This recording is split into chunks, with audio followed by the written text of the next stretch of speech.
কে কি মাছ না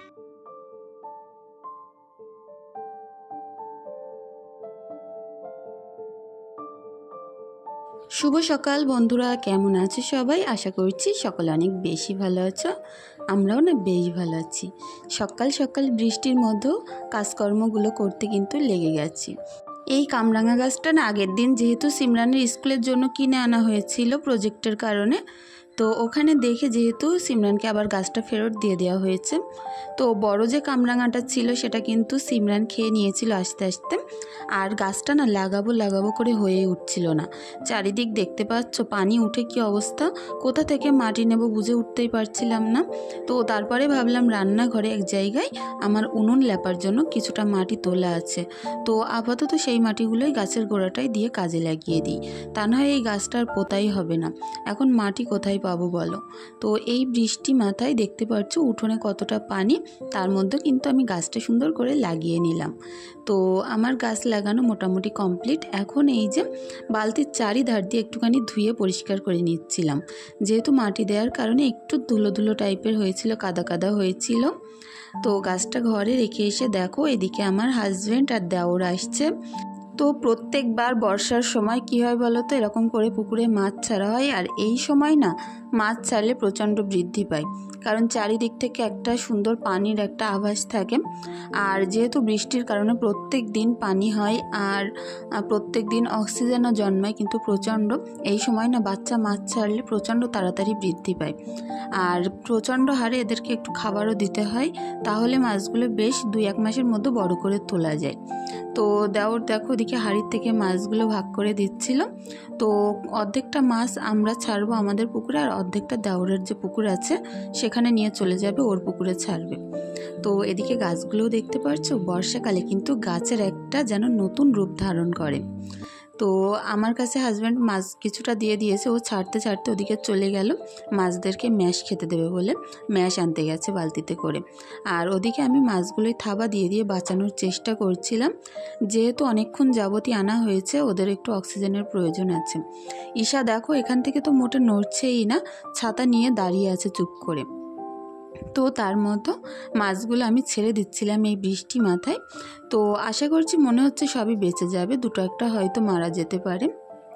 যাই হোক, এই যে মাছগুলো না উল্টো হয়ে আছে, এদেরকে এরকম জোরে জোরে থাবা দিলে এরাও না সুন্দরভাবে চলে যাবে। তো তারপরে ঘরে চলে আসলাম বাসি কাজগুলো করতে। বাইরের কাজ তো আমার মোটামুটি শেষ এখন।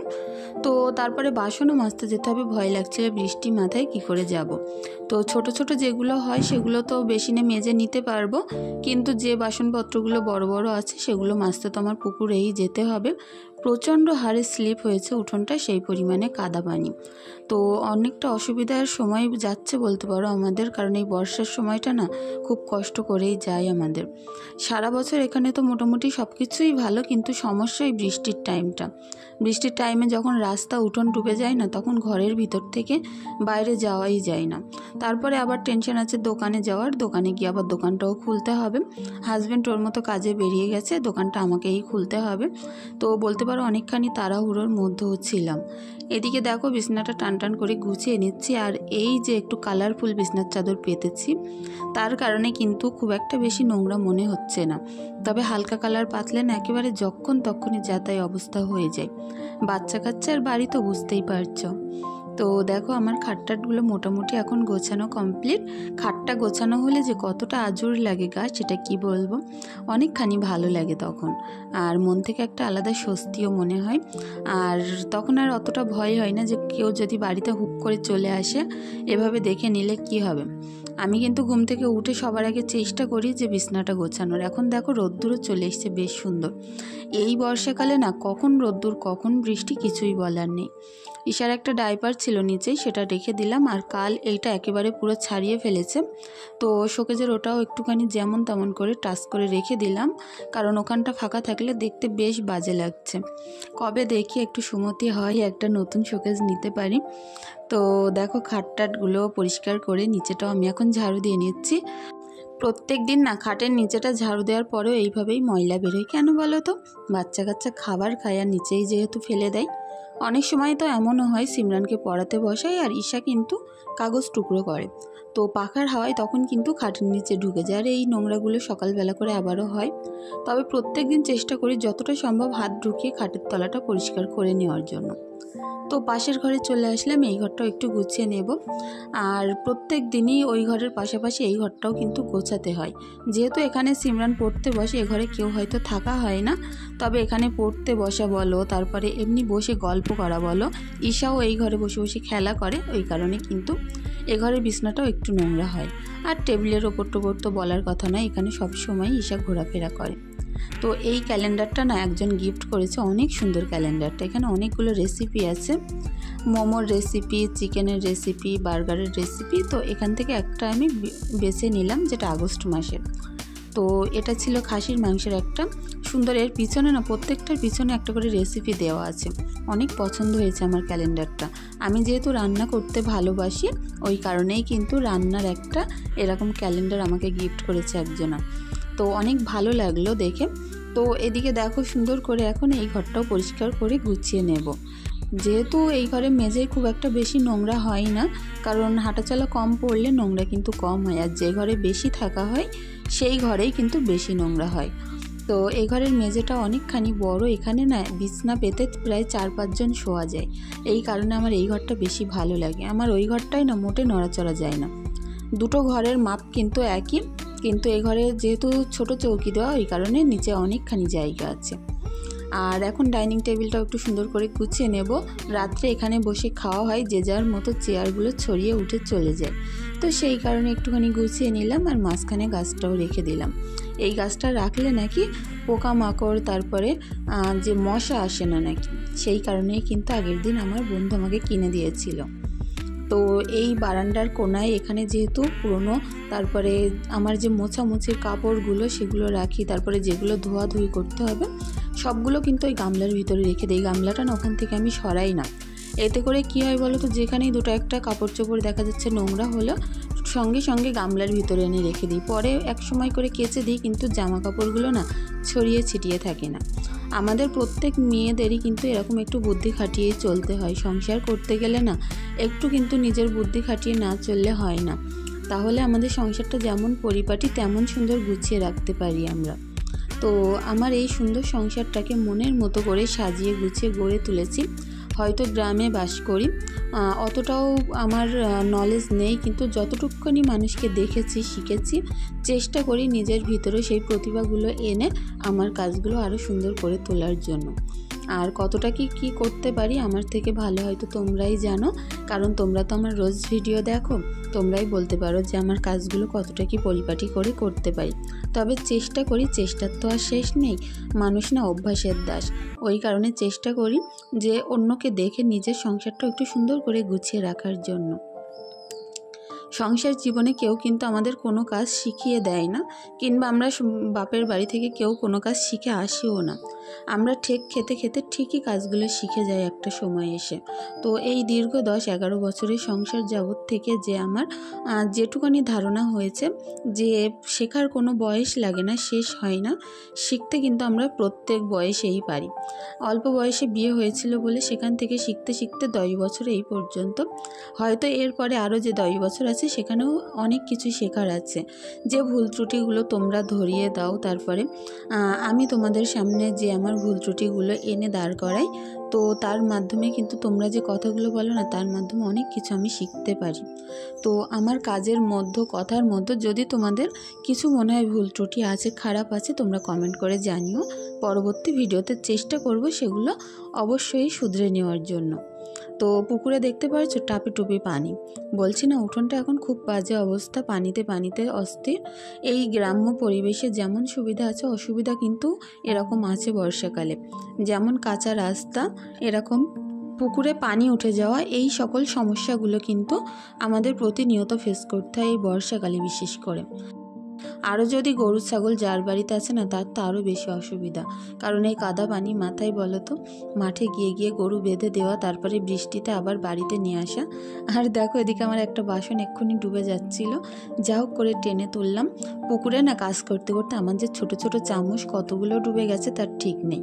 তো ঘরের কাজ কমপ্লিট করে দোকানে আসলাম। ওদিকে আমার মা আসছে সবজি নিতে।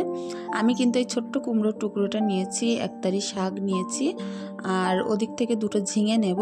দুদিনের মতো সবজি নেব, বেশি নিয়ে কি করব। হাজব্যান্ড তো ঠিক মতো বাড়িতে খায় না, নিজের মতো যতটুকখানি লাগে ঠিক ততটুকখানিই নেবো। আর টমেটো নেব, কারণ টমেটোটা রোজ রুটি খাওয়ার টাইমে কিন্তু লাগে। প্রত্যেক দিন রাতে রুটি খাওয়ার জন্য যেহেতু সবজি থাকে, আর তার সঙ্গে না একটু ডিম দিয়ে টমেটো দিয়ে ভুজিয়া করে নিই। তো আমার সবজি নেওয়া হয়ে গেছিলো। আর এদিকে এখন কিন্তু বাজে ঠিক বেলা 1:30। এখন এই যে ঈশাকে কোলে নিয়ে মালপত্র আমি নামাতে পারছিলাম না, সিমরান আমাকে একটু হাতে হাতে হেল্প করছিল। তো সব কিছু গুছিয়ে দোকান বন্ধ করে বাড়িতে আসলাম। বাড়ি ঘর দুদিকে খেটে কিন্তু দোকানেও খেটে আমি একইভাবে সংসারটাকে সুন্দরভাবে দাঁড় করিয়ে রেখেছি। আমাদের মতো গরিব মধ্যবিত্ত ঘরে না, আমরা যদি চেষ্টা করি যে বসে শুয়ে পায়ের উপরে পা তুলে খাবো, তখন কিন্তু আমাদের সংসারটা চালানো অনেক বেশি দুষ্কর হয়ে যায়। বাচ্চা কাচ্চা তো আছেই, তাদের পিছনে একটা আলাদা খরচ, তারপরে নিজের পিছনেও একটা খরচ আছে। সব সময় না হাজব্যান্ডের কাছে যে হাত পেতে পয়সা চাবো, এরকম কিছু ভালো লাগে না। আর তাদেরও কিন্তু একটু অস্বস্তিকর বোধই হয়। সেই কারণে বিয়ের প্রথম থেকে চেষ্টা করেছি কিছু না কিছু কাজ করে নিজে স্বাবলম্বী হওয়ার জন্য, নিজের খরচাটা নিজে চালানোর জন্য। আর আমি মনে করি সেদিক থেকে হয়তো একটু হলেও আমি সফল, কারণ প্রত্যেকটা কাজই আমি সমানভাবে করে এসেছি। যে কোনো না কোনো কাজের সঙ্গে আমি যুক্ত ছিলাম বিয়ের পর থেকেই। আর এখন তো দোকানটা করার পরে বাড়ি থেকে আর বেরোনো লাগে না। ওই বলতে পারো বাড়ি থেকে বেরিয়ে দোকান, দোকান থেকে বেরিয়ে বাড়ি, তবে ওই বাইরে গিয়ে কোনো কিছু করা লাগে না।